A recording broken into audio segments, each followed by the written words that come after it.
verse for tonight, where we are going to pray together. Let me read this in our English Standard Version, Galatians 5:16-17. But I say, walk by the Spirit, and you will not gratify the desires of the flesh. For the desires of the flesh are against the Spirit, and the desires of the Spirit are against the flesh. For these are opposed to each other to keep you from doing the things you want to do. Have you noticed na when you committed yourself na mag-pray, when you committed yourselves to be involved in the church and to be serious pag-serve sa Panginoon na hindi madali, right? We think sometimes that, oh, I have committed myself to the Lord and it must be okay. This is the right decision I do.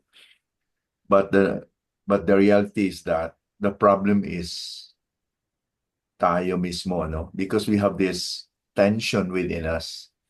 There is a tension ongoing within us because we are still in this flesh. So the solution or the recommendation ni Paul is we have to rely on the Holy Spirit. Yeah, because the flesh will keep us from doing the things we want to do. Look at that last line in verse 17. The flesh is opposed to the Spirit in order to keep us from doing the things we want to do. Now, I hope na kung mag-pray tayo every Thursday, because we want it, because we desire it.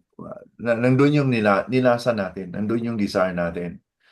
We know God has led us and God has placed in us the joy of communing and interceding and helping and ministering one another in prayer.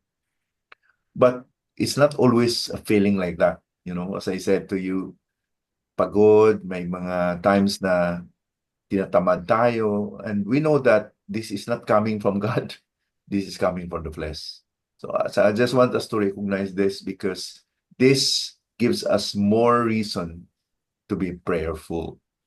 The more you realize that you don't want to pray, the more you need to pray. The more we realize that we have no power to be committed to pray, the more that we have to walk in the Spirit and hindi natin pakinggan at hindi natin pabayaan yung workings of the flesh. So this is a struggle, and we know this is not something we can really definitely say that, oh, I know I can depend on always on the Holy Spirit, because there are times that even Paul himself said, the thing I want to do I cannot do, or I don't do, and the thing I need to do that I do not do. In Romans chapter 7, even the apostle himself may struggles, you know. So bakit may struggle? Because you are a real believer.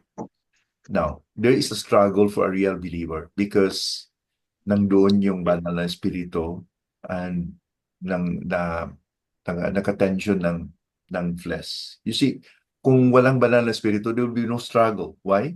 Because hindi tayo na-convict kung magkasala tayo. Hindi tayo nag-worry or we are not concerned about kung nagkasala tayo, because there's no conviction of sin actually. There's no sorrow and desperation when we sin because there's no Holy Spirit that can convict us because we are not believer. Pero kung believer tayo, we know that hindi tayo masaya kung ganyan yung sitwasyon sa puso natin. So just a simple reminder tonight that all of us had this tension within us. We cannot remove this tension, but we can always have the solution because of the Holy Spirit who is in us. I hope that this is a reminder that will make us realistic when we commit ourselves to serve the Lord, even to serve in prayer. So dito lang, at saka mapunta na tayo sa ating prayer. Okay?